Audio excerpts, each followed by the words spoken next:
if you're privileged enough to still be getting interviews, even in this impossible job market, I'd like to share with you some scenarios that you should pay particular attention to in job interviews and with high-performing companies in particular.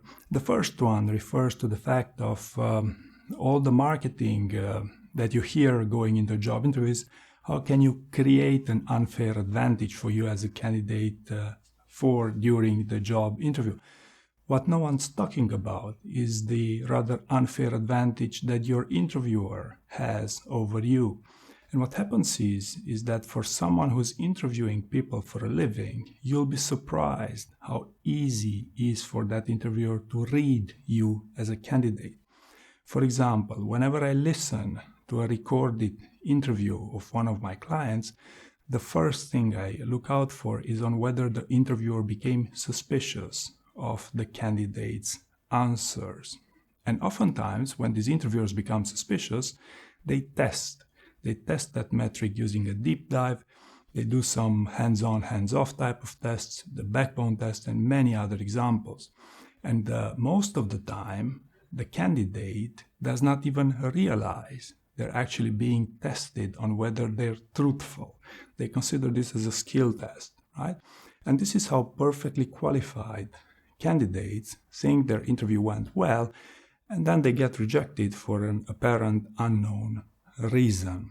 So this is why my advice to you would be that it can be quite tempting, even during these stressful times, to be inclined to oversell yourself in these job interviews. My advice would be to pay particular attention to this dynamic.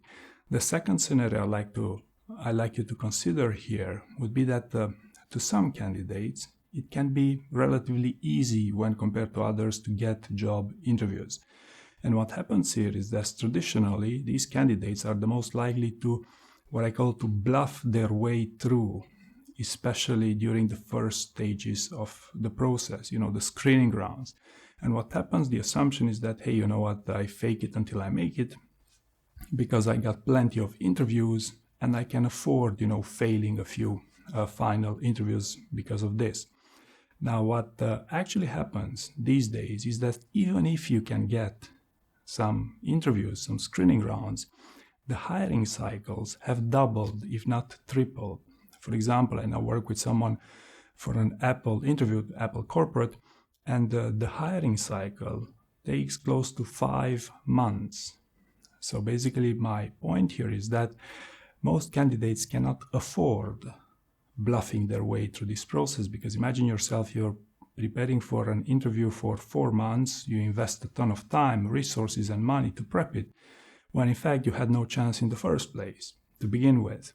So this is why my advice would be a superior approach would be to have a more consultative process early on, to really understand and to inquire on whether that role can be a great fit for you as a candidate, because this is what works best in my experience.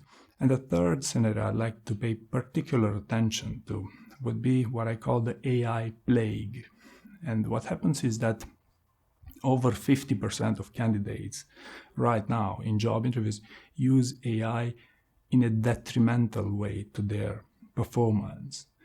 From AI rewarded CVs to AI emails with their recruiters, for example, to AI rewarded answers, which, by the way, oftentimes mean a direct disqualification without even you realizing. So what I would suggest, if you don't believe me with these things, I made numerous videos on how Google, Nvidia, Microsoft, and all major high-performing companies are explicitly warning candidates against using AI unfairly in their job interviews. And this is not because they want to make you a favor, but it's because that they realized, they observed that perfectly qualified candidates shoot themselves in the foot using AI in their job interviews. So if you really want to sell yourself well in job interviews these days, something that works is trying to be as authentic and trying to show as authentic as possible, because no matter how hard you try to improve your answers using AI. AI will never be able to invent reality. And I see this actually sell interview training programs with real examples. And whenever I try to compare those with AI-generated content, the difference is night and day. So stay truthful, because this is what sells best in today's interviews. I hope you found this useful, and thank you very much for watching.